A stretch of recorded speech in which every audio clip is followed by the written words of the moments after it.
Hello and welcome to everybody joining me for another installment of Inside SA Media, which is proudly brought to you by Tribox Media and Fact Fort. My name is Lungiswa Honor Chair. Absolutely thrilled to be doing this with you one more time. So let's get into it.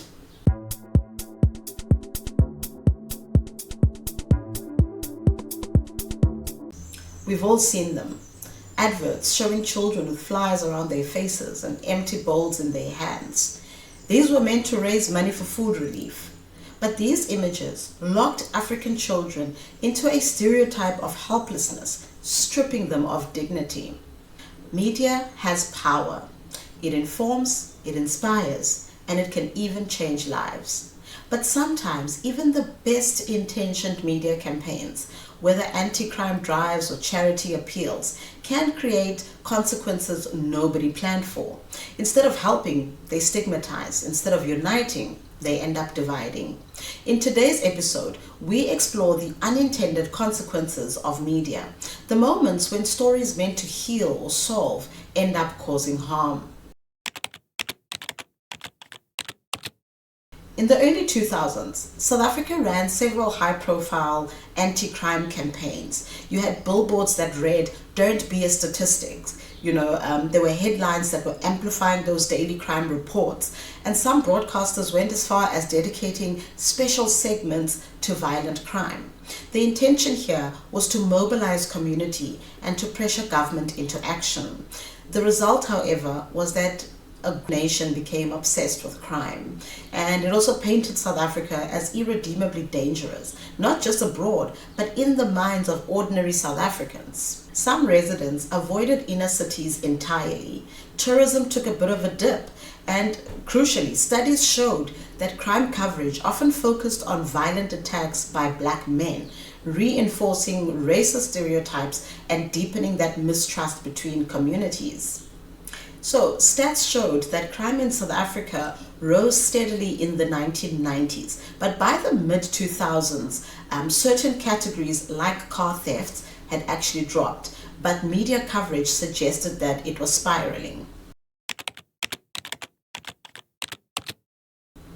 In May 2008, headlines began warning about a flood of foreigners entering South Africa. Tabloids ran inflammatory stories about Nigerians and Zimbabweans stealing jobs. The intention was to try and highlight strain on public services. The result, however, was moral panic. Within weeks, xenophobic violence broke out, killing many people and displacing thousands. Again, in 2019, similar coverage stoked those fears, framing migrants as drug dealers and criminal syndicates. But here's the reality. Migrants make up less than 7% of South Africa's population and contribute significantly to the economy. UNHCR research shows migrants are more likely to start businesses than locals. When the story framed foreigners as a threat, the media became an accelerant, not just a mirror. In the 1980s and 1990s, international charity adverts about Africa were everywhere. Sad music, starving children, flies buzzing around their faces. The intention here was to raise funds for urgent humanitarian relief, but the result was that a whole continent was reduced to one single image: helpless, hopeless, dependent. Scholars call this poverty porn. Decades later, the stereotype persists. African nations are still often portrayed only through famine, disaster, or conflict. This framing not only strips dignity from those represented, but also fuels racist narratives in global politics, that Africa is a problem to be solved, not a continent of agency, innovation, and resilience. A 2019 survey found that 63% of European respondents associated Africa with poverty and conflict. Even liberation stories aren't immune. Today, debates rage over South Africa's democratic transition. Was Mandela a peacemaker, or did he sell out the economic revolution? Was Chris Hani assassinated solely by extremists, or did political betrayal play a role? These competing narratives shape modern politics. Some parties frame themselves as the true heirs of the struggle, while others discredit rivals by rewriting the history.